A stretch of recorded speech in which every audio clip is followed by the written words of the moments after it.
c'était beaucoup plus difficile que ce que je pensais. Mais ça ne va pas m'empêcher de vous en parler.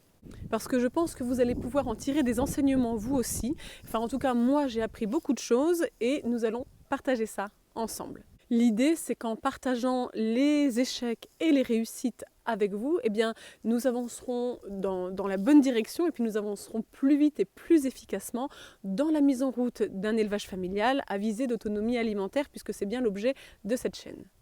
On ne va pas se mentir, il existe d'autres chaînes avec des personnes qui sont beaucoup plus avancées que moi dans la mise en place d'une ferme à visée d'autonomie alimentaire. Et c'est super, hein, c'est super, je vous encourage à les regarder. Et moi, je m'en inspire beaucoup. C'est inspirant et déprimant en même temps parce que quand on les voit faire, on a l'impression que pour eux, ça roule. Il y a de la production à profusion, les animaux sont bien, les éleveurs sont bien, c'est joli. Et la réalité, c'est que chez moi, ça ne se passe pas tout à fait comme ça. Et donc, je vais le partager avec vous parce qu'il faut en parler aussi. C'est pas toujours tout rose, mais il y a aussi de très belles choses. Et on ne va pas se laisser démoraliser, vous allez voir, on va voir tout ça. Parce qu'en fait, le truc, c'est que c'est ça aussi le démarrage d'un élevage familial. C'est se planter malgré les bonnes volontés. Ça, c'est quelque chose que j'ai appris aussi. Il ne suffit pas de travailler beaucoup pour que ça fonctionne, ou pas toujours, ou pas forcément, en tout cas. Ce n'est pas la seule variable. Et quand on a comme seule compétence de base, de départ, la bonne volonté, on se rend compte que ça ne suffit pas. Ça reste quand même nécessaire. Si on n'a pas de bonne volonté au départ, ça risque pas d'aboutir, mais ce n'est pas suffisant. Et donc voilà, donc c'est ça que nous allons voir dans cette vidéo. On va partager un petit peu tout ça. Ça va prendre un petit peu la forme d'un bilan, mais d'un bilan à thème, d'un bilan thématique de l'année 2022. Comme ça, tout le monde s'améliore en même temps. C'est le but du jeu. Si vous avez des remarques à faire, des questions ou des commentaires, n'hésitez pas en dessous de cette vidéo puisque c'est l'idée. L'idée, c'est de rester dans l'échange. D'ailleurs, l'échange, je vous en reparle en fin de vidéo parce que j'ai des choses à vous dire. Donc voilà, c'est parti. Je vous remets un petit peu de contexte. Ça fait quand même déjà pas mal d'années que j'élève des poules. Au départ, quand j'ai débuté, c'était avec la race gauloise dorée. Et mon objectif, c'était d'avoir des œufs et de participer à la sauvegarde de la race. Donc ça, c'était mes deux motivations de départ. Et puis ça commence à faire un petit moment, donc je commence à avoir un petit peu de recul quand même sur l'élevage des poules. Mais c'est vraiment depuis septembre 2021 que je me suis dit, allez, cette fois-ci, je m'y mets plus sérieusement, je m'y mets à fond, je me diversifie aussi, je ne me contente plus des poules. Et j'essaye de faire les choses un petit peu mieux. Donc l'idée, vous l'avez compris, c'est de tendre vers une relative autonomie familiale, autonomie alimentaire familiale. Les mots sont importants, hein. Je dis tendre parce que c'est tout un cheminement, c'est tout un process, c'est un mode de vie en fait, hein. Ce n'est pas une finalité. Et donc tendre vers, et je parle d'une autonomie relative, une relative autonomie alimentaire parce que la notion d'autonomie, il y aurait beaucoup de choses à dire dessus, sauf que en fait voilà, ça y est, je commence déjà à partir sur le côté, c'est pas du tout le thème de cette vidéo. Mais disons voilà, depuis septembre 2021, c'est mon objectif, tendre vers une relative autonomie alimentaire. Et comme il se trouve que j'ai la chance d'être dans une région qui a pas mal de races locales au niveau de la basse-cour, eh bien je me suis dit génial, je fais d'une pierre deux coups, je monte ma basse-cour diversifiée. Ça me permet d'une part de participer à la sauvegarde des races locales, c'est super, et puis d'autre part j'en profite pour avoir une production, que ce soit avec les œufs ou avec la chair. Depuis septembre 2021, je travaille sur la mise en place, la mise en route de cet élevage avec beaucoup d'erreurs, je ne vous le cache pas, on va détailler ça, beaucoup d'erreurs mais aussi de belles réussites et voilà, mon tempérament plutôt optimiste m'encourage à voir aussi les belles réussites. Et bon an mal an, j'ai quand même réussi à mettre en place la structure qui va pouvoir ensuite me permettre de développer la ferme. Donc je vais vous parler, j'ai fait un choix aussi dans cette vidéo, je ne fais pas un bilan de tout parce que ce serait trop long, on se perdrait, ça perdrait un petit peu de son intérêt. J'ai fait le choix de me concentrer sur 8 points à détailler avec vous. Et je vous parlerai aussi des 3 objectifs, juste 3, que je me suis fixés pour 2023. C'est volontaire s'il n'y en a que 3, c'est assez général, vous allez voir. Et il y en a un qui vous concerne tout particulièrement d'ailleurs. Donc on va voir ça au fur et à mesure de la vidéo. On va rentrer directement dans le vif du sujet avec l'alimentation des animaux. Je vous parlerai ensuite de leur installation.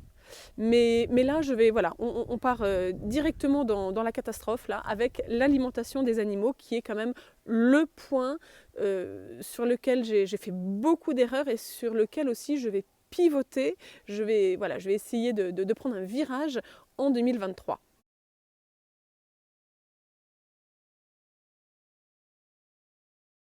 L'idée, c'est que je voulais me détacher des chaînes d'approvisionnement et donc de passer par des magasins avec de l'alimentation transformée, des granulés tout faits, etc. Je voulais éviter ça. Je voulais éviter ça. Ma démarche, c'était une autonomie d'approvisionnement en fait. Et je me dis, si je nourris mes animaux, ma volaille, avec des petits granulés qui sortent d'usines faites à l'autre bout de la France et que ça passe par les magasins, s'il y a une rupture d'alimentation au niveau de la distribution, je vais me retrouver le bec dans l'eau, et ce sur le long terme. Hein, je ne pensais pas spécifiquement à quelque chose de compliqué là maintenant, mais voilà, c'était vraiment une vision long terme, une vision mode de vie. Pour pallier ce problème, je me disais, il faut que mon alimentation volaille provienne des alentours de chez moi. Donc pour la partie céréales, il faut que ce soit des céréales que les agriculteurs pas loin de chez moi sont capables de produire.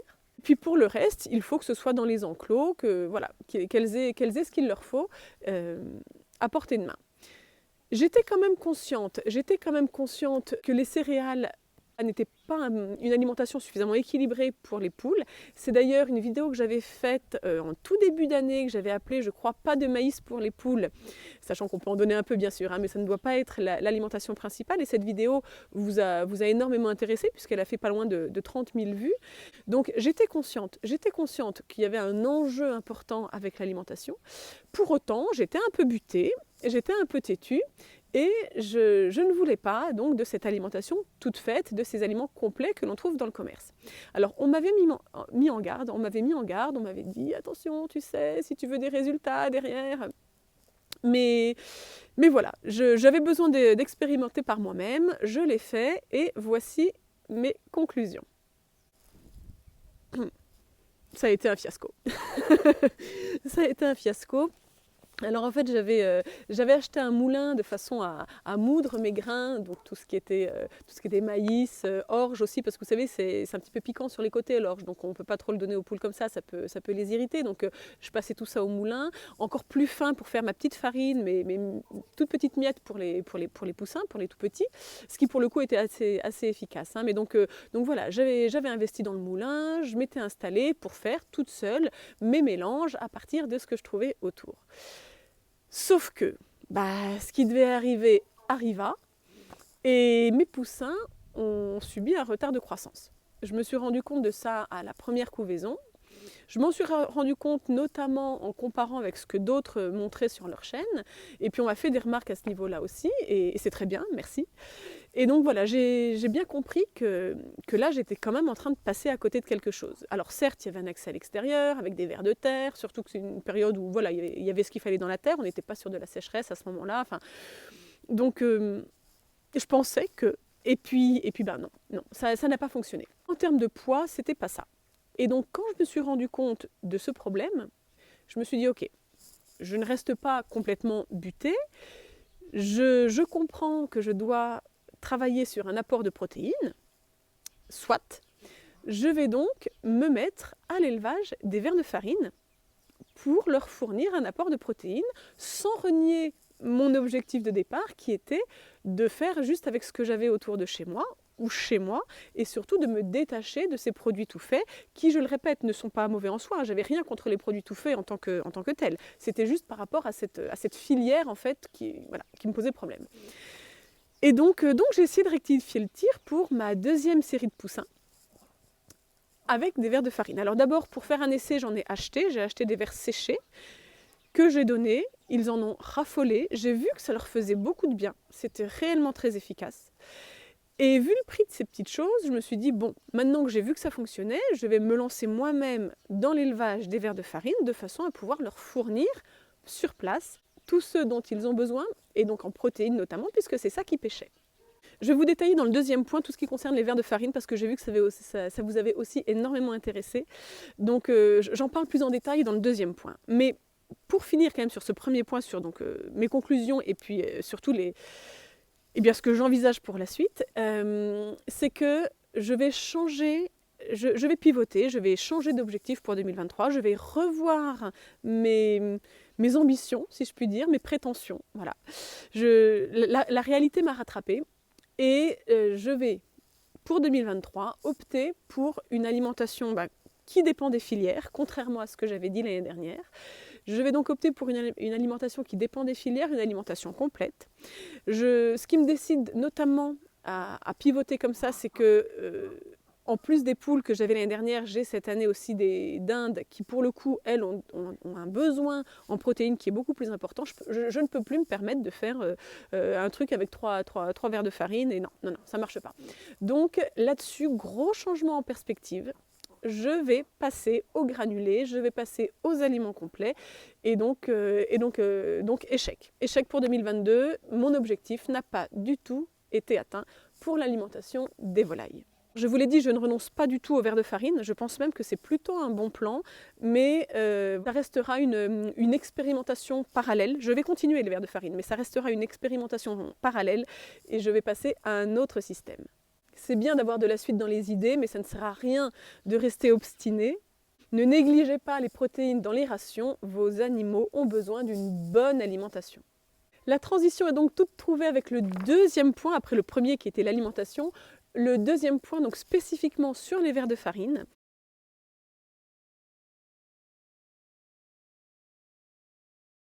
C'est un thème qui vous a énormément intéressé aussi, puisque les différentes vidéos que j'ai pu faire sur le sujet ont, de façon cumulée, atteint pas loin de 10 000 vues. Donc voilà, c'est aussi quelque chose qui vous intéresse, donc je continuerai.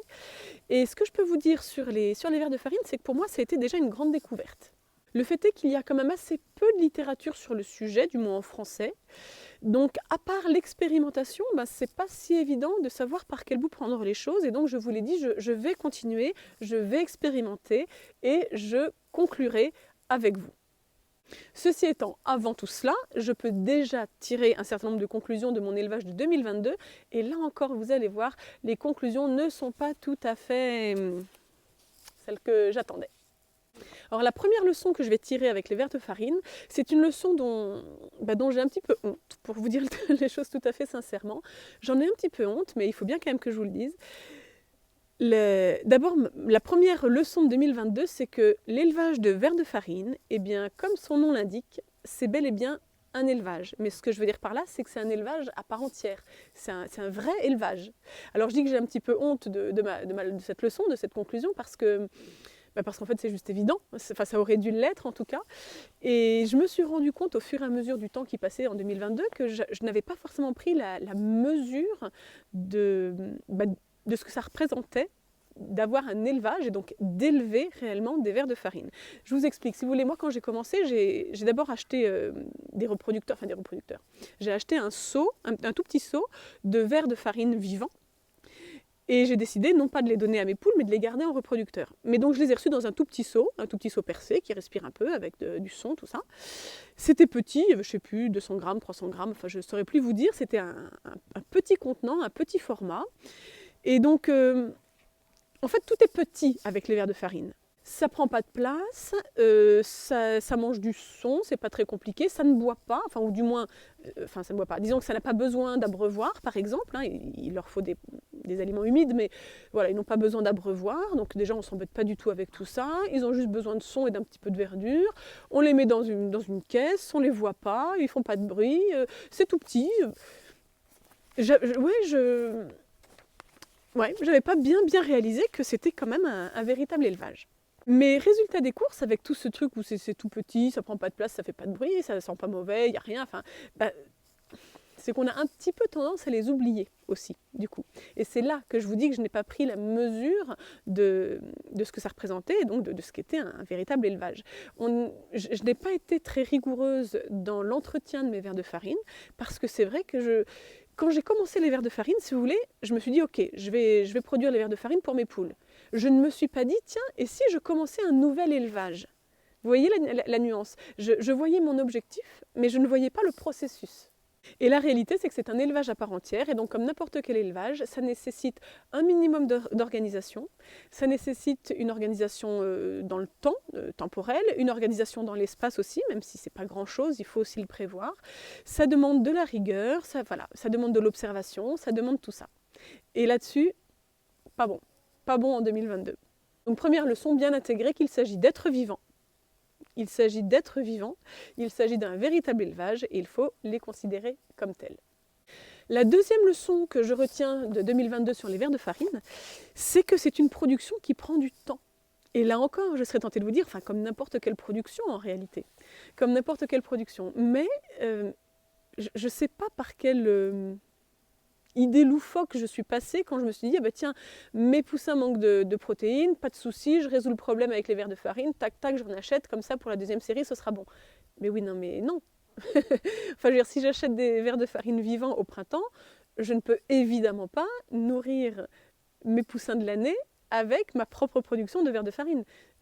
Je ne comprends même pas comment j'ai pu penser un truc pareil. En fait, je pense que je ne l'ai même pas pensé, j'ai pas réfléchi. Je n'ai pas réfléchi. Mais évidemment que quand on débute l'élevage de farine, on n'a pas dans la foulée suffisamment de vers de farine à proposer aux animaux pour leur alimentation. Donc, deuxième leçon, c'est que ça prend du temps. Là encore, comme tout rapport au vivant. Et il faut l'intégrer, donc il faut vraiment le concevoir comme un élevage à part entière et laisser le temps au temps pour que ça devienne productif. Alors cette histoire de production qui prend du temps, c'est pas du tout, je vous l'ai dit, spécifique au ver de farine, hein. C'est vrai pour tout être vivant, c'est vrai pour tout le vivant d'une manière générale, c'est vrai pour les reproducteurs aussi, et ça va être le troisième point, vous allez voir, c'est qu'à un moment donné, quand on travaille d'une part avec du vivant et surtout avec des reproducteurs, c'est-à-dire qu'on veut avoir le cycle complet, eh bien c'est quelque chose qui s'anticipe et qui s'anticipe largement à l'avance. L'élevage des vers de farine et donc des ténébrions, ça permet un apport de protéines dans l'alimentation, mais n'espérez pas avoir de résultats sans rien faire, ça reste un élevage à part entière. Ce qui nous amène tout droit à la troisième leçon de 2022, sur le fait qu'il faut anticiper quand on souhaite avoir des reproducteurs, et c'est important, je pense, quand on est dans une démarche d'autonomie relative. Eh bien, ce qui donne un petit peu le vertige, et là je vais vous parler des palmipèdes, c'est qu'en fait il faut s'y prendre, mais largement plus d'un an à l'avance. Alors oui, je sais, ça peut surprendre, on dit bah quand même, si, il faut s'y prendre plus d'un an à l'avance. Je vous donne l'exemple des palmipèdes.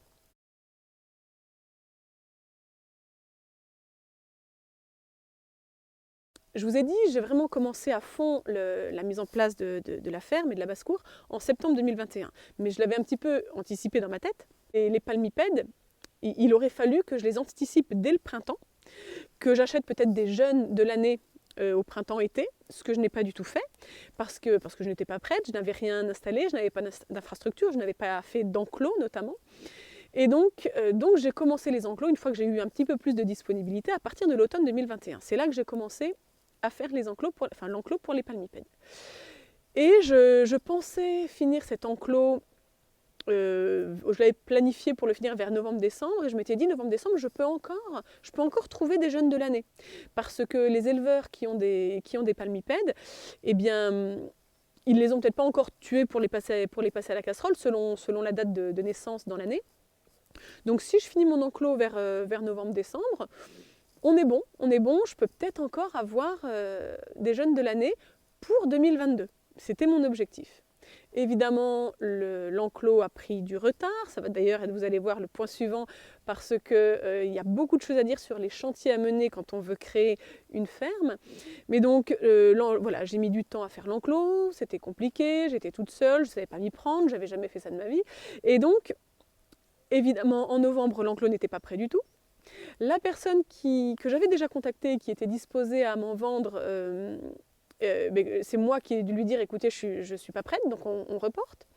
Donc on a reporté, décembre est passé, j'ai enfin fini l'enclos, mais avec tout ça, j'avais perdu quasiment une saison en fait.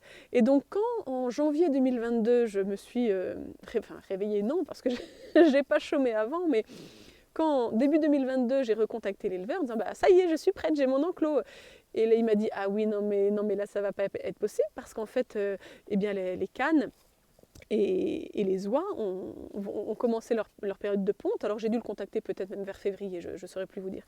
Il dit là, elles ont commencé à pondre, c'est plus possible. C'est plus possible. Si on les déplace maintenant, elles vont arrêter la ponte et tout le monde perdra la saison, et vous et moi, enfin voilà, il n'y aura plus d'eux. Donc, et puis bon, c'est normal, lui il les a nourris tout l'hiver, c'était pas pour s'en débarrasser au moment où elles commencent à pondre. Enfin je veux dire, après c'est logique aussi. Donc j'ai pu les avoir en juin, donc une fois que le gros de la ponte était passé chez l'éleveur. Mais évidemment, pour moi, c'était fini en fait. Je les avais trop tard. Je les avais trop tard pour 2022. Donc je les ai gardés évidemment tout l'été, là tout l'hiver, sans avoir aucune production.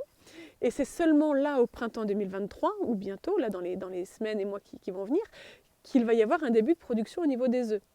Mais donc en fait, j'ai perdu un an. J'ai perdu un an parce que mon enclos avait du retard dans sa mise en place.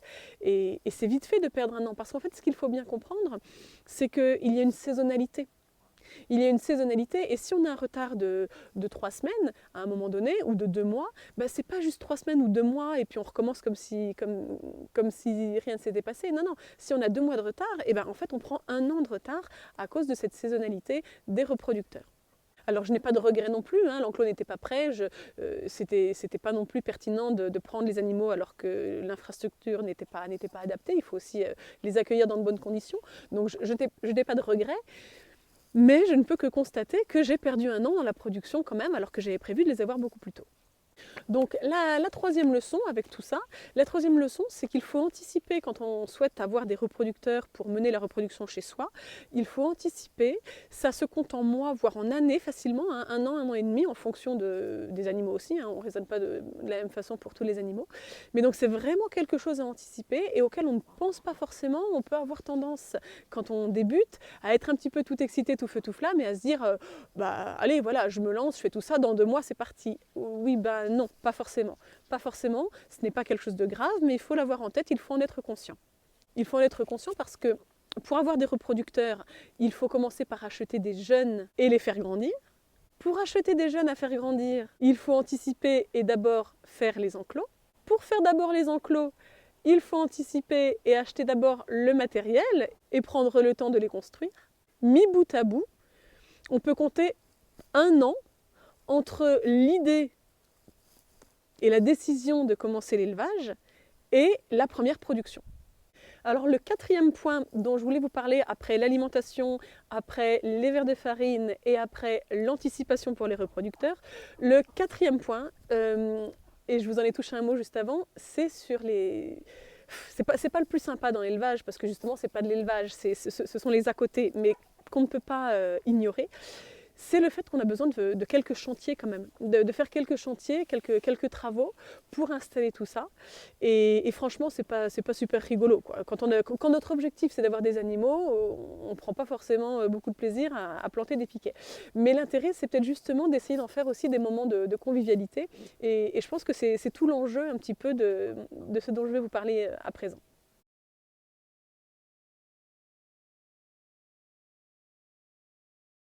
En fait, l'idée, c'est d'avoir une stratégie.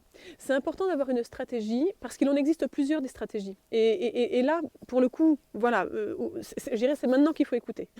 C'est maintenant qu'il faut écouter parce que si vous n'avez pas commencé, eh bien, ce sont des questions que vous devez vous poser maintenant, que vous devez vous poser en amont. Et donc, c'est intéressant voilà, qu'on voit un petit peu je dirais les différentes stratégies, ou en tout cas 2 stratégies qu'on peut avoir quand on veut se lancer. Et il faut juste savoir où on va et pas mélanger les deux. Alors pour ma part, dans mon idée, je souhaitais dès le départ avoir quelque chose d'assez pérenne. Assez pérenne, ça veut dire que je voulais plutôt investir du temps et de l'argent et de l'énergie dans la construction d'enclos fixes qui pourraient durer dans le temps, plutôt que de simples filets amovibles. Alors les deux sont très bien, on n'en fait pas le même usage, et c'est vrai qu'avec des enclos amovibles, on peut commencer beaucoup plus rapidement. Il n'y a pas ce côté gros chantier et travaux à mettre en place pour avoir des clôtures.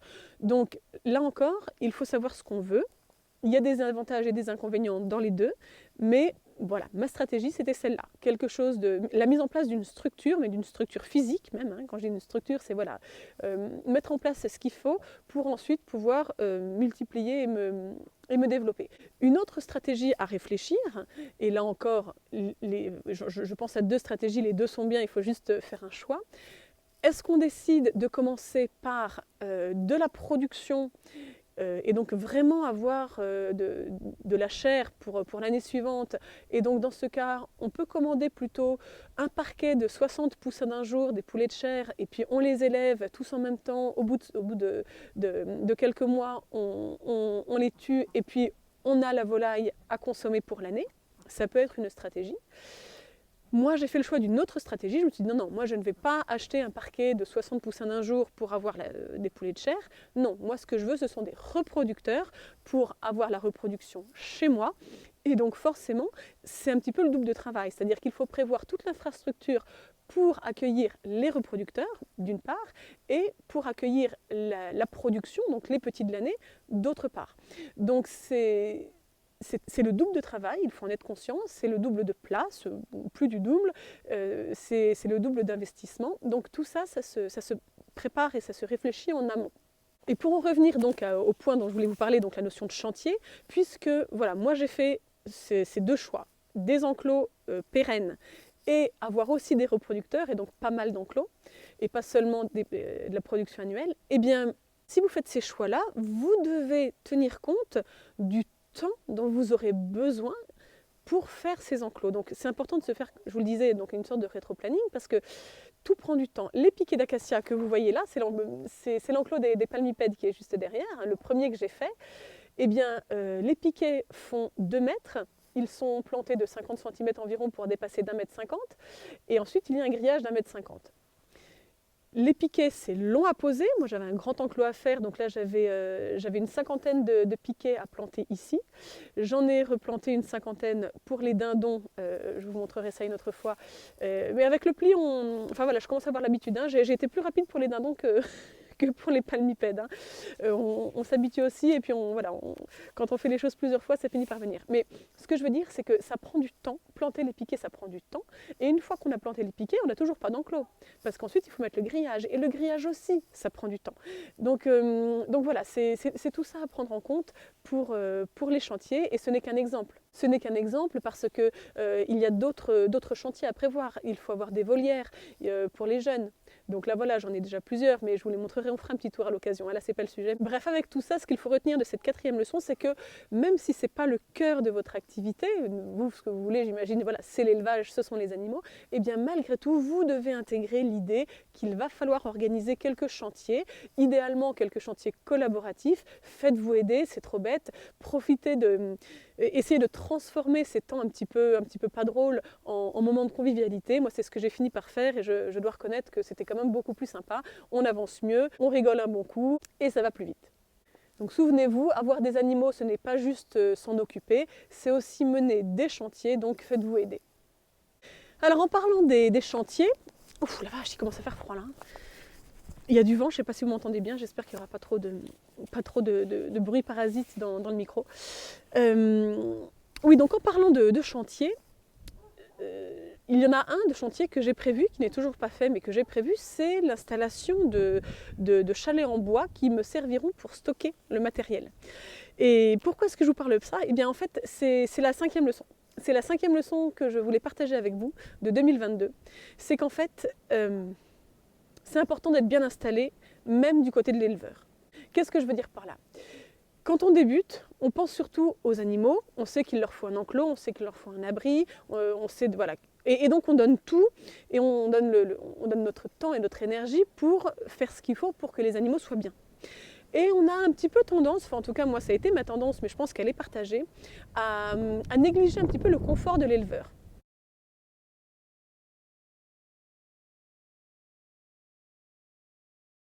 On néglige le confort de l'éleveur parce qu'on se dit que finalement c'est pas ça le plus important, ce qu'il faut c'est que les animaux soient bien. Alors évidemment, je ne vais pas dire le contraire, il faut que les animaux soient bien, mais il faut quand même être un petit peu égoïste au moment où on travaille, au moment où on démarre, pardon. Il faut être un petit peu égoïste quand même au moment où on démarre.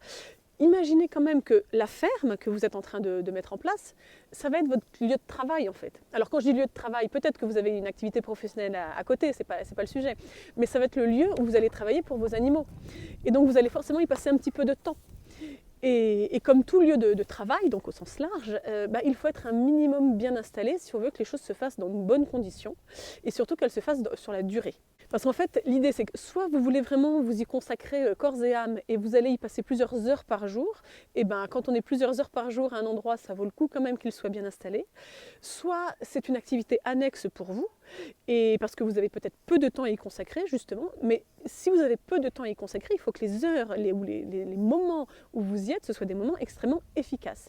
Et si les moments, les créneaux que vous avez prévus de dédier à vos animaux, vous êtes obligé de les dédier à la réparation de la bâche qui cachait les grains ou au machin, parce que les souris sont passées par là, ou que vous êtes obligé et bien finalement de quémander du matériel à droite à gauche parce que ce que vous aviez prévu, en fait, ça ne va pas, etc.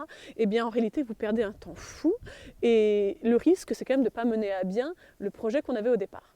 Donc là, je vous parle des chalets parce que je voudrais avoir quelque chose en dur pour ranger mon matériel, alors que là, pour l'instant, en fait, mon matériel, je le range sous serre. J'avais acheté des serres premier prix, qui me servaient juste à faire du rangement. J'avais fait une vidéo dessus, d'ailleurs, et objectivement, j'en étais plutôt contente au moment où j'ai fait ça. Hein. Donc là encore, je n'ai pas de regrets, il fallait bien démarrer. Mais maintenant, voilà, je me rends bien compte que c'est pas du tout suffisant. Dès qu'il y a un coup de vent, mes bâches, elles s'en vont, et je les ai reclipsées, sauf que entre-temps, elles ont traîné un peu au sol, maintenant il y a des trous, donc quand il pleut ça prend l'eau, enfin, c'est pas des conditions, quoi. C'est juste pas possible, c'est pas possible de faire ça.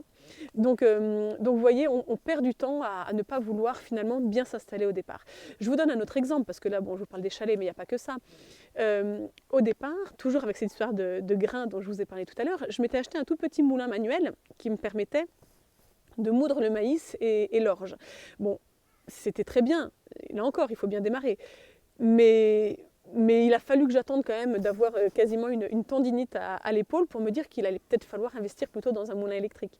Donc vous voyez, voilà, c'est tout ça. Quand je dis qu'il faut penser aussi à soi et à être bien installé, c'est tous ces petits détails de matériel qui cumulés finissent par faire que c'est agréable de travailler dans sa ferme ou que c'est juste la plaie en fait.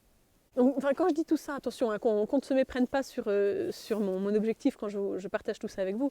Je ne dis pas qu'il faut investir tout de suite dans des bâtiments, dans du matériel, dans du machin. Non, non. Le fait est que moi j'ai commencé autrement, avec les serres pour ranger, je vous l'ai dit, etc. Et je n'ai aucun regret. Il faut bien démarrer et on ne peut pas tout avoir tout bien tout de suite dès le début. Pas de problème avec ça. Ce que je veux dire, c'est qu'il faut quand même rapidement envisager d'améliorer les installations pour l'éleveur au fur et à mesure qu'on améliore aussi les installations pour les animaux. En fait, il faut mener de front les deux. Donc en aucun cas, je ne vous dis d'oublier le confort des animaux, et notamment des jeunes qui ont besoin aussi d'infrastructures particulières. Ça va être le point dans un instant, je vais revenir dessus. Donc évidemment qu'on ne néglige pas les animaux, mais on pense un petit peu à soi aussi. Et l'erreur que j'ai faite, par exemple, c'est pas de commencer avec des serres pour ranger mon matériel. Ça, c'était pas une erreur. Non, l'erreur que j'ai faite, c'est de considérer que c'est bon, j'avais ce qu'il fallait pour ranger, et que c'était plus la peine de m'en occuper. Non, on commence petit, on commence comme on peut, avec ce qu'on a, mais on ne perd pas de vue au fur et à mesure des mois qui passent qu'il va falloir améliorer aussi toute l'installation pour l'éleveur. Le confort de travail de l'éleveur est important. Si vous ne pouvez pas tout faire bien correctement, soyez juste conscient que la débrouille ne dure qu'un temps. Je suis en train de me geler, là en fait il a fait froid aujourd'hui, beaucoup plus froid qu'hier. On a eu un petit peu de neige ce matin, c'est la première fois depuis voilà, de l'hiver. Donc j'ai peut-être pas choisi le meilleur jour pour enregistrer la vidéo. Puis là on a le soleil qui commence à se coucher aussi et il n'y a peut-être pas une super luminosité. J'espère que la vidéo sera pas trop moche quand même. Donc je vais essayer d'accélérer un petit peu et je passe au point numéro 6. Puisque j'ai dit qu'il y en avait 8, il faut quand même que j'aille au bout, je vais essayer d'accélérer un petit peu le mouvement. Alors la 6e leçon, ça concerne l'installation des piou-piou, l'installation des petits jeunes de l'année.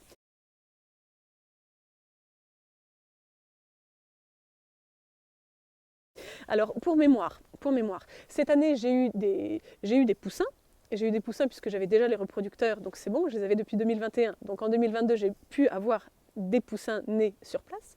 Et puis au niveau des palmipèdes, donc je vous ai dit, j'ai eu mes reproducteurs qu'en 2022, donc j'ai raté la saison. Sauf que, il y a quand même eu une petite surprise, c'est que la canne que j'ai eue, elle a quand même pondu un tout petit peu quand elle est arrivée. Et elle a pondu 3 œufs, je crois. Et puis c'était tout, c'était la fin en fait. Et donc sur les œufs, je les avais mis en incubateur quand même, je me dis c'est trop bête. Et j'avais eu donc un caneton, malgré tout, même si je pensais avoir raté la saison, mais il y a eu un petit rescapé. Bref, donc j'ai eu un caneton et puis je vous ai parlé aussi du petit colvert que j'avais eu en sauvetage et ils avaient donc à peu près le même âge. Le caneton qui est né ici et le colvert avait une semaine d'écart environ. Donc j'ai quand même eu des petits. Et donc ça m'a permis aussi de voir de quelles installations j'avais besoin pour faire ça mieux l'année suivante. Parce que je ne vous cacherai pas qu'en 2022, du coup, j'ai été un petit peu prise de court. Je ne m'attendais pas du tout à devoir gérer des canetons. Ce n'était pas prévu. Alors c'était une bonne surprise, j'étais ravie, mais ce n'était pas prévu et au niveau des installations, il n'y avait rien. Il n'y avait rien, alors je les ai installés, bon évidemment d'abord dans la maison, mais ça je l'avais fait aussi avec les poussins, le temps, le temps de l'éclosion. Et puis ensuite je les avais mis un petit peu dehors devant le séjour, dans une cage que j'avais mais qui n'était pas très grande. Après il avait fallu que je m'y prenne autrement. Enfin, j'avais finalement fait un pseudo-enclos, c'est-à-dire que devant la maison, j'avais mis des cages à lapins que j'avais à la maison et je les avais mis pour faire un pourtour de façon que les petits canetons ne sortent pas. Alors c'était très efficace pour leur faire une barrière, en revanche ça ne les protégeait absolument pas d'éventuels prédateurs. Donc c'était pas du tout viable cette histoire-là, c'était juste que dans la catastrophe, il avait bien fallu trouver des solutions. Un autre exemple, les poussins. Là, pour le coup, j'avais anticipé, je savais que j'aurais des poussins, donc j'avais commandé la volière, mais elle est arrivée un petit peu en retard. Et donc, je me suis retrouvée à devoir monter la volière et la mettre d'aplomb, alors que les poussins étaient déjà nés. Donc voilà, tout s'était fait dans la précipitation, c'était un peu compliqué. Et non. C'était quand même un peu raté. Alors, raté oui et non, dans le sens où les volières, par exemple, une fois qu'elles sont installées, c'est fait, on n'en parle plus. Mais disons qu'au démarrage, au démarrage, là encore, ça s'anticipe tout ça. Donc tout ça pour vous dire que quand vous vous lancez, c'est peut-être bien de ne pas trop multiplier les différentes espèces et les poussins et les canetons et ceci et cela et de voir trop grand tout de suite ou avec trop de petits d'un seul coup ou peut-être trop de reproducteurs dans le sens où il vous faut quand même un petit peu de temps, enfin en tout cas moi j'en ai eu besoin pour voir quel type d'installations vont être nécessaires. Donc commencer petit sans faire de folie, ça permet l'anticipation des installations. Bon, là, je suis littéralement en train de congeler sur place, donc je crois que je vais m'organiser un petit peu autrement. C'est hier soir que je me suis arrêtée puisque la luminosité baissait et on commençait à ne plus rien y voir et je trouvais qu'il faisait très froid et que j'étais en train de congeler. Eh bien j'avais de bonnes raisons de trouver qu'il faisait froid puisque la neige est tombée cette nuit, regardez, changement de décor alors qu'il y a moins de 24 heures entre ces deux vidéos, enfin entre le début de cette vidéo et celle que vous écoutez maintenant. Donc j'avais de bonnes raisons d'avoir froid hier soir. J'ai bien fait d'arrêter, donc je reprends. Petit rappel des différents points que nous avons vus jusqu'à présent puisqu'on arrive quasiment à la fin. Le premier point dont nous avons parlé tout à l'heure, enfin hier mais tout à l'heure dans cette vidéo, c'était sur l'alimentation. Donc première leçon de 2022, être vigilant sur l'alimentation et l'apport en protéines de vos volailles. Premier point. Deuxième leçon de 2022, ça concernait les vers de farine qui sont un élevage à part entière à ne pas négliger, mais ça reste quand même très intéressant. J'ai juste besoin d'un petit peu plus de temps pour expérimenter tout ça et vous faire un retour, je l'espère, davantage positif encore, mais en tout cas, gardez en tête que c'est pas juste un petit truc comme ça en plus dans un coin, non, c'est un élevage à part entière. Deuxième leçon. Troisième leçon de 2022, c'était à propos des reproducteurs et de l'achat des reproducteurs. Donc là, voilà, il faut anticiper, ça je vous en avais parlé, ça se fait pas comme ça d'un claquement de doigts dès lors qu'on veut des reproducteurs. Mais donc, troisième leçon, anticiper l'achat des reproducteurs. Quatrième point à ne pas négliger, vous aurez des chantiers à mener dès lors que vous installez une ferme ou un élevage. C'est inévitable. Donc gardez en tête que vous aurez des chantiers à mener, des travaux un petit peu plus costauds. Donc pensez à des chantiers collaboratifs avec la famille, avec des amis. Mais voilà, essayez de ne pas rester seul. C'est quand même des gros morceaux et c'est pas le plus agréable quand on veut se lancer dans l'élevage. C'est pas forcément le cœur de ce qu'on a envie de faire. Donc bien pensez et ne pas négliger les chantiers. Cinquième point à ne pas négliger, le confort de travail de l'éleveur. C'est très bien de donner la priorité aux animaux, mais attention, il faut aussi avancer en parallèle les installations qui concernent l'éleveur parce qu'à un moment donné, si les conditions de travail sont trop mauvaises, eh bien, soit on fait mal les choses, soit pire encore, on les arrête et on laisse tomber le projet, soit au final, rien ne va plus et on perd le goût, on perd l'envie, on perd le plaisir. Donc attention, ne pas négliger le confort de travail de l'éleveur. Sixième leçon, et je crois que je m'étais arrêtée là hier soir, c'était sur l'installation des piou-piou, l'installation des jeunes, puisque forcément ce ne sont pas les mêmes installations que les reproducteurs, il faut prévoir des enclos et des volières différentes, donc anticiper et commencer petit avec quelques espèces seulement ou quelques jeunes sans avoir une grosse production, c'est pas plus mal. Ça laisse le temps de savoir un petit peu ce dont on a besoin, ce qui est important et ce qui l'est moins, et ça permet d'être prêt pour l'année suivante quand on augmente la production. Il me semble bien que je m'étais arrêtée là hier soir quand j'étais en train de me transformer en glaçon et qu'on n'y voyait plus rien. Donc j'aborde à présent le 7e point. Le 7e point que je voulais aborder avec vous, c'est d'avoir une stratégie et de s'y tenir.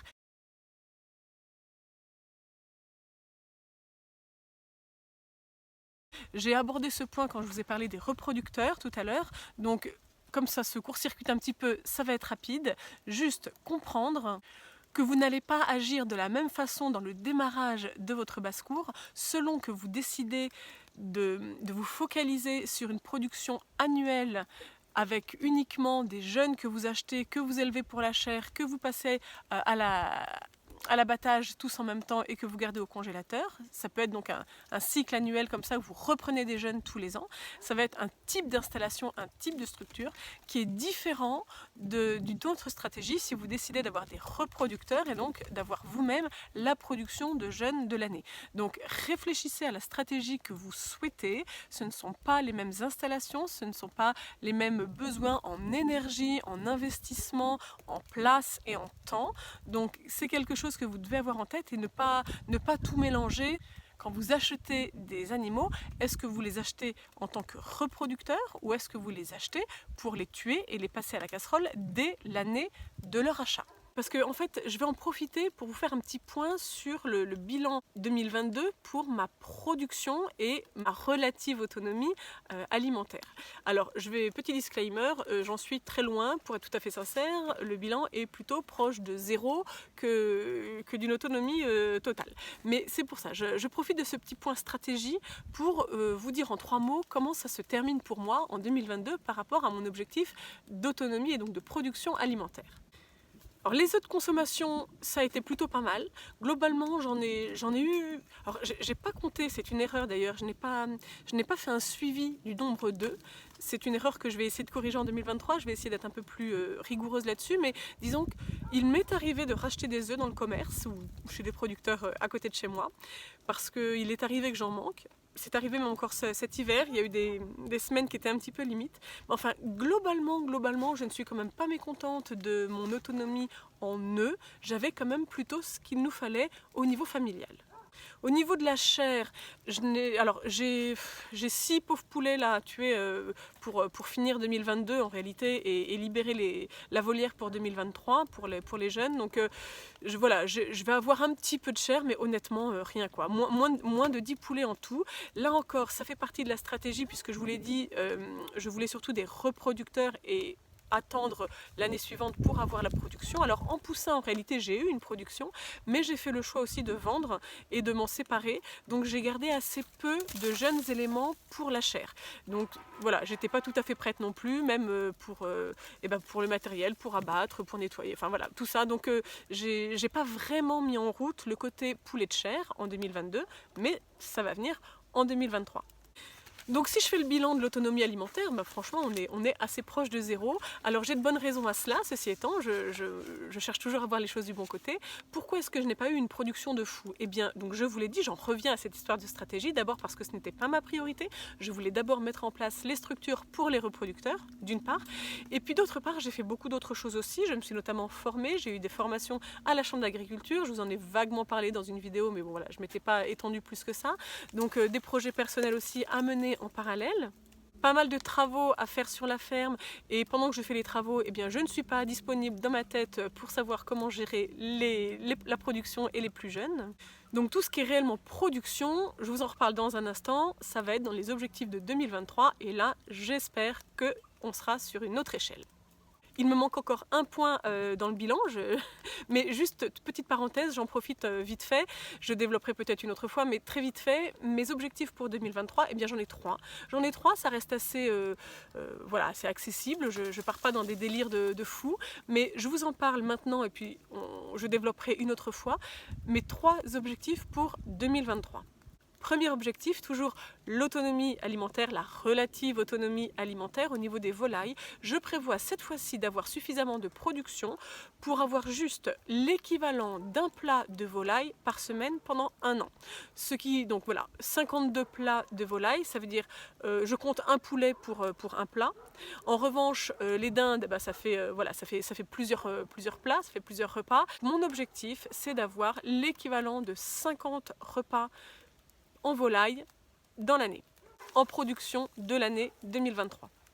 Deuxième objectif de 2023, toujours lié à la ferme, c'est l'esthétique de la ferme et donc l'amélioration des conditions de travail et du visuel. C'est-à-dire que donc il y a ces fameux chalets, je vous en reparlerai, je vous en ai déjà parlé, ça traîne. J'ai un petit peu de mal, mais bon, voilà. Donc la mise en route des travaux pour avoir des chalets, pour avoir des lieux de rangement, éventuellement planter quelques fruitiers aussi aux alentours des enclos. Donc essayer d'améliorer tout ça. C'est vrai que ma qualité de vie au niveau de l'environnement dans lequel j'évolue fait vraiment partie de mon projet. Donc bon, c'est pas trop le sujet de cette vidéo, je vais pas m'étendre, mais j'ai en deuxième objectif, après la production d'un repas de volaille par semaine, eh bien j'ai en deuxième objectif l'amélioration de l'esthétique de la ferme globalement. En troisième objectif pour l'année 2023, et ensuite je termine le bilan 2022 comme promis, en troisième objectif de l'année 2023, eh bien, vous êtes concernés directement puisque mon troisième objectif, c'est d'intensifier les échanges avec vous. Je souhaite vraiment aller plus loin dans les échanges que nous pouvons avoir qui sont, mais vous n'imaginez pas à quel point je trouve ça très enrichissant, d'abord parce que ça me fait toujours plaisir quand j'ai des messages, des commentaires sous les vidéos ou directement par mail de personnes qui me remercient parce que voilà, elles ont trouvé que c'était bien expliqué, que c'était clair ou des choses comme ça.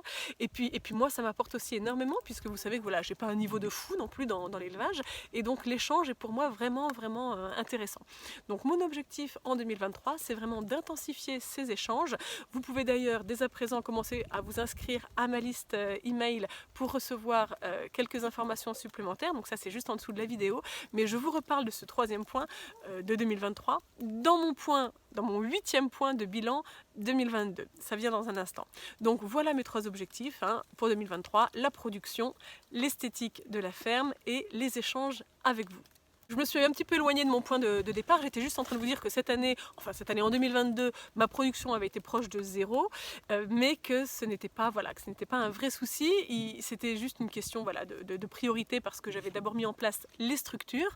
Et donc la 7e leçon, puisque c'était de ça dont il était question, la 7e leçon, c'est qu'il n'y a pas de bonne ou mauvaise stratégie, il y a juste plusieurs stratégies, il faut en choisir une, en connaître les avantages et les inconvénients, savoir qu'il va falloir fixer des priorités et donc reporter à plus tard d'autres choses, peu importe, c'est vous qui décidez, il faut juste le savoir. Donc dessiner l'agencement des enclos sur son terrain, anticiper ce que vous voulez pour demain et surtout être conscient que tout prend du temps.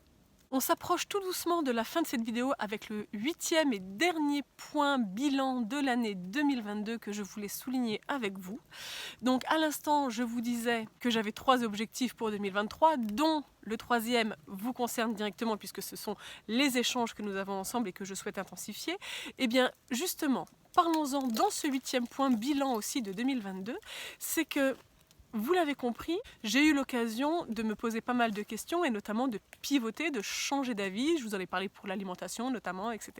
Et donc là, pour les échanges et le fait d'avoir un lien privilégié avec vous, il a fallu aussi que je me pose à un moment donné et que je réfléchisse à un pivot.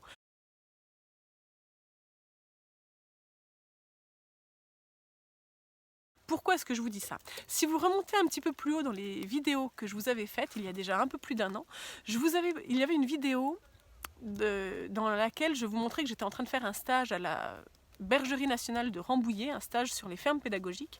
Donc vous voyez que ça commence à dater, c'était à l'automne 2021. Donc ça fait plus d'un an. Ça fait plus d'un an que j'y étais, ça fait plus d'un an que j'avais ce projet et je vous l'avais expliqué à l'époque. Mon objectif était clairement d'avoir un accueil ici, de vous accueillir. Alors, on dit pédagogique, on pense tout de suite classe scolaire, etc. Non, moi, c'était pas ça mon objet, ce n'était pas ça mon objectif, je vous en avais parlé. Je souhaitais aménager la ferme pour vous accueillir et parler toujours de l'autonomie alimentaire. L'idée pour moi, c'était d'accueillir ici sous forme de stage ou de visite, enfin voilà, j'avais pas encore bien finalisé le projet, mais l'idée c'était ça, c'était de vous accueillir, d'accueillir des personnes qui souhaitent en savoir davantage sur l'élevage familial à visée d'autonomie alimentaire et de pouvoir vraiment discuter de tout cela.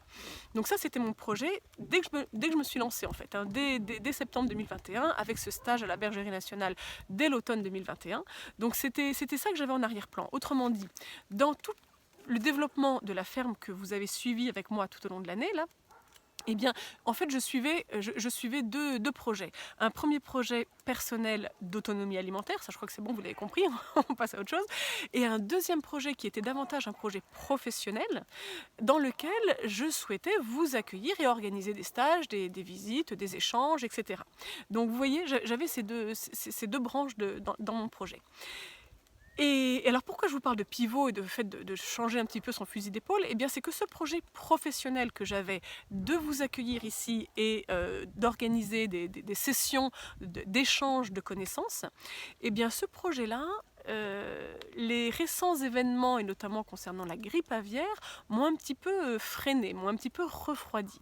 En pratique, rien ne m'interdit de le faire. Hein. Aujourd'hui, je pourrais organiser des accueils. Ce n'est légalement pas interdit malgré les mesures qui concernent la grippe aviaire. Le seul truc, c'est qu'il n'y aurait aucune interaction entre vous et les volailles parce que seuls les éleveurs peuvent rentrer dans les enclos ou voilà, des personnes autorisées.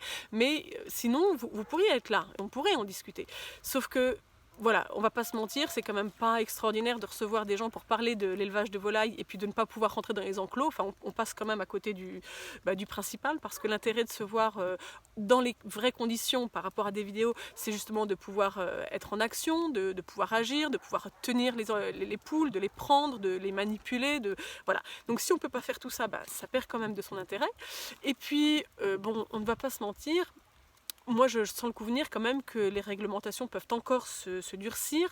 Et j'ai pas, enfin voilà, ça m'a un petit peu coupé dans mon élan. Je n'ai pas très envie, et ça me fait un peu peur en fait, de m'engager dans la mise en place d'une activité professionnelle d'accueil du public pour qu'au final, je ne puisse plus le faire peut-être 15 jours ou 2 mois plus tard.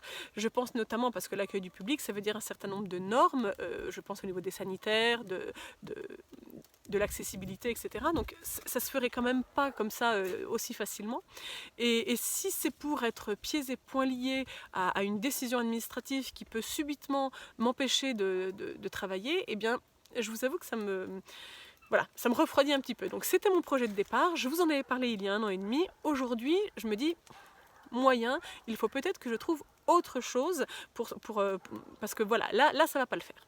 Qu'à cela ne tienne, l'idée c'est de pouvoir resserrer les liens avec vous autrement, à défaut de pouvoir vous accueillir ici vraiment dans de bonnes conditions, et encore je ne renonce pas totalement, j'espère qu'un jour on pourra le faire, mais à défaut de pouvoir le faire là bientôt, rapidement, dans de bonnes conditions, eh bien mon idée c'est de resserrer les liens avec vous par l'intermédiaire donc peut-être de plus de contenu en ligne.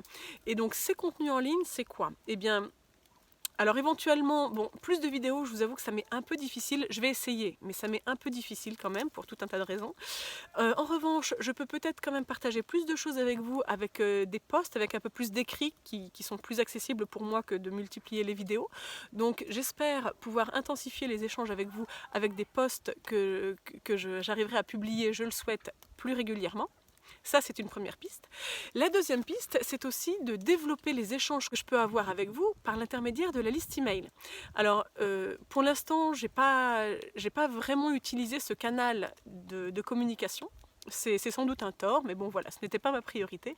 Et cette année 2023, ça va l'être, ça va devenir ma priorité. Donc l'idée, c'est que pour ceux d'entre vous qui sont davantage intéressés pour intensifier les échanges et aller plus loin dans tout ce que l'on peut apprendre sur l'élevage familial, et bien pour ceux d'entre vous qui sont intéressés, l'idée c'est d'avoir un échange par la liste email qui sera peut-être plus dense, plus riche, avec du contenu spécifique pour vous, si ça vous intéresse. Et pourquoi pas quelques vidéos spécifiques et réservées à mes abonnés. Après, le principe de l'échange, évidemment, c'est qu'il faut qu'il y ait une réciprocité. Sachez que pour les mails, vous pouvez m'écrire. C'est moi qui reçois évidemment les mails. Je les lis tous. Hein, ce n'est pas un robot ou je ne sais pas quoi. C'est vraiment moi qui les reçois. Donc, je les lis. Je ne prends pas toujours le temps de vous répondre immédiatement. Je reconnais que je suis parfois un petit peu lente, un petit peu longue à répondre. Mais je finis quand même toujours par répondre. Donc, n'hésitez pas à utiliser aussi la réponse par mail, puisque l'idée, c'est quand même vraiment qu'il y ait une réciprocité dans les échanges que nous pouvons avoir. Donc dans l'attente de pouvoir organiser des sessions professionnelles vraiment sur le terrain, eh bien à défaut, je vais essayer d'organiser des échanges virtuels par mail et dans un premier temps, ça me semble déjà être un bon projet. N'hésitez pas à me dire d'ailleurs ce que vous en pensez, si vous avez d'autres idées, comment vous voyez les choses, ça m'intéresse, votre avis compte pour moi. Donc lâchez-vous, mettez ça dans les commentaires, répondez-moi par mail, il n'y a pas de souci et j'en tiendrai compte pour essayer d'améliorer tout ça. Et donc pour en revenir au thème de cette vidéo, donc la 8e leçon c'est quoi? Eh bien la 8e leçon c'est qu'à un moment donné, quand on a un projet qui nous tient à cœur, eh bien c'est très bien évidemment, il faut tout faire pour, mais il faut aussi savoir pivoter parfois. Et si à un moment donné il y a un clou sur la route, eh bien s'il y a quelque chose qui ne fonctionne pas, un obstacle, il ne faut pas baisser les bras pour autant, il faut réussir soit à surmonter l'obstacle, soit à le contourner, mais en aucun cas on ne fait demi-tour en fait. C'était un petit peu ça l'idée que je voulais faire passer avec vous aujourd'hui. N'ayez pas peur des petits cailloux. Dans chaque projet, il y a des heurts. Et pour en sortir vainqueur, lancez-vous.